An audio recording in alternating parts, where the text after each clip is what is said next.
The funny thing about this ridiculous game is when you're playing your best, wow, it feels so easy. Van Rooyen just could not miss. And when it's hard, it feels like, how am I ever going to play good again? The pressure just keeps building and building and building. And then you get that text from your best friend, and it puts everything in perspective.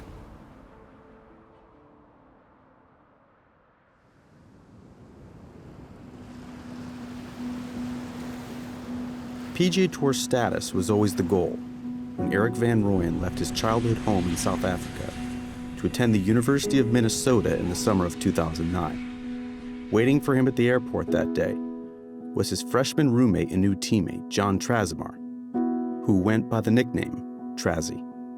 He was like the leader in the team, he was the one that always set the example.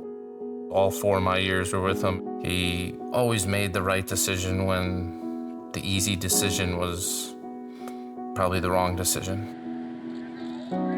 After college, Van Rooyen climbed the professional ranks and got married, with Trasamar serving as his best man. 2 years later, Jon met a Midwest girl named Allie, whom he married in March of 2022. This photo is one of my favorite photos from our wedding. The smiles, the laughter, the happiness. It's exactly how they were whenever they saw each other. Great drive, great drive. Their relationship was beyond just a traditional friendship. They were almost like brothers. Just 2 months after the wedding, the newlyweds' lives changed forever. I actually was the one that encouraged him to go see his dermatologist. He had a mole on his back that tested positive for melanoma. I was 32, he's 32. You feel invincible. So you don't think anything's gonna happen. After his treatments had started, he really wasn't feeling well. And that led to another full body scan, which showed that the cancer had spread everywhere. Erik was there to check in on Jon, to be a listening ear if Jon needed a chat. It is because of relationships as strong as that, a brotherhood, that you do those things for the people that you love. Within a few months, Jon's scans were once again clear of cancer.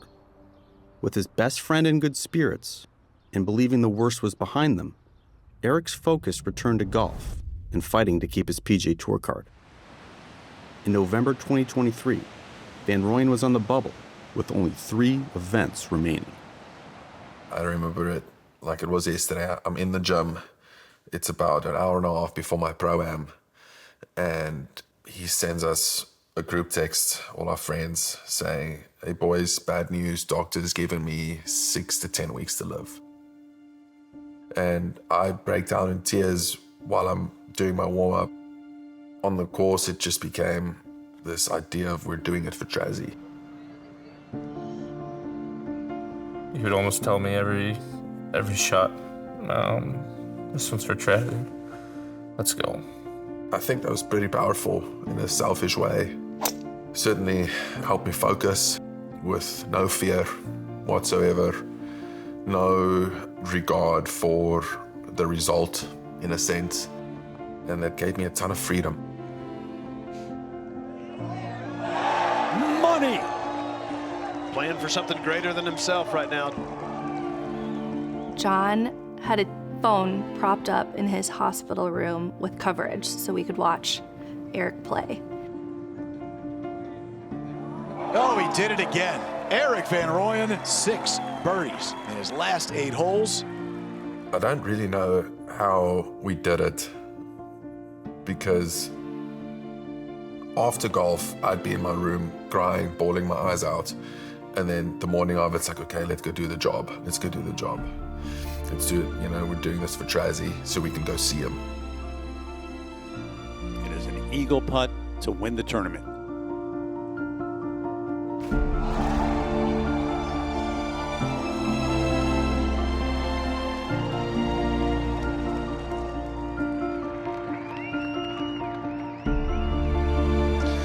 If you look at my ball, there's a little music notes on there and initials JT, and it's for Jon Trazzy, our best friend. And every shot out there today was for him.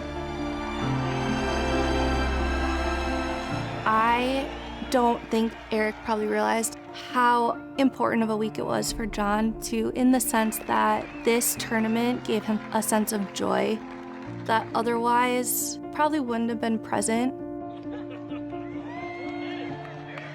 Van Rooyen's victory didn't just provide job security for the next 2 years.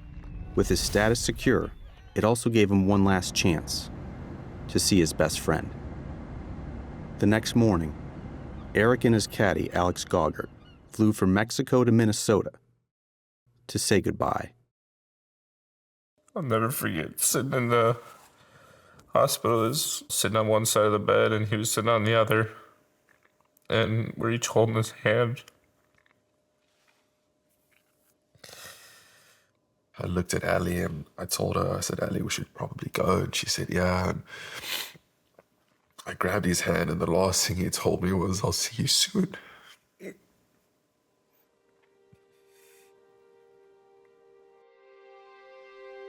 Jon passed away on November 11th, 11/11. I try to live every day in honor of him. I keep seeing this quote that says, keep going because the person in heaven doesn't want you to quit. And every single time I see that, I think of Jon. I don't think anything's ever gonna fill that void. I think you'll just learn how to live with it. His life pushes me to be the best version of myself and grab life by the horns. If Erik was ever in need of some strength, Jon was a good source for him to remind him that you can do hard things. It's not until you're put into a situation where you have no other choice but to be strong that you realize how strong you truly are. Time is short. Tell your best friend you love him.